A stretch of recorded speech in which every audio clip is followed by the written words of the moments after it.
Mais tu connais la règle du hors-jeu au moins. Si t'es une meuf et que t'as déjà entendu cette phrase de boomer dans un bar, reste sur cette vidéo. Parce qu'en ce moment, avec le mondial, elles vont tout faire bouger. Moi, c'est Apolline Danson contre le sexisme et aujourd'hui, je vais décrypter l'actualité féministe avec toi. Déjà, est-ce que tu savais que 40% des personnes qui regardent les matchs de football sont des femmes? C'est presque la moitié du public. Et pourtant, la réalité pendant cette Coupe du Monde est encore lunaire. Au Mexique, les meufs doivent littéralement se battre pour regarder des matchs. Le collectif La Barra Feminista a carrément réécrit des chants de supporters parce qu'ils sont ultra sexistes. Luz Rodriguez, l'une des cofondatrices de ce mouvement, rappelle cette urgence de réappropriation. Elle dit: on a transformé les cantiques de football, généralement machistes ou violents. C'est un espace pour les femmes, toutes celles qui veulent aller dans les stades, dont on nous a chassés pour des questions de genre ou de stéréotypes. Pire, à la maison, les traditions font que les hommes matent l'écran, les femmes restent à la cuisine pour préparer les amuse-bouches. On est en 2026 et oui, Ça existe encore. une touche de modernité vient s'ajouter en ce contexte mexicain du mondial. Claudia Sheinbaum, la première femme présidente du Mexique, a récemment dévoilé un hymne officiel pour cette Coupe du Monde de football masculine qui illustre le parcours d'une jeune femme qui s'impose dans le milieu du football. Et chez nous en France, est-ce que c'est mieux?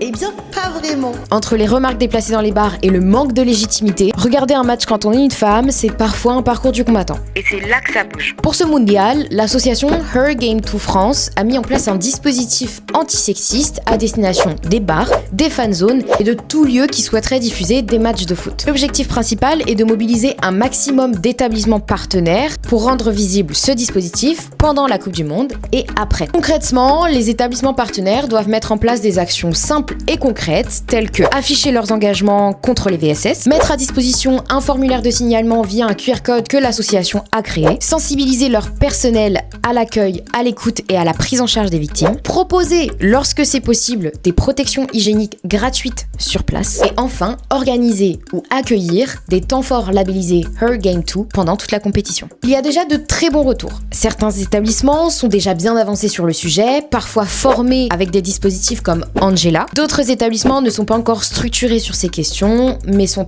à l'écoute et partants pour s'engager. Néanmoins, des établissements considèrent qu'ils ne sont pas concernés ou que cette situation ne pourrait pas arriver chez eux.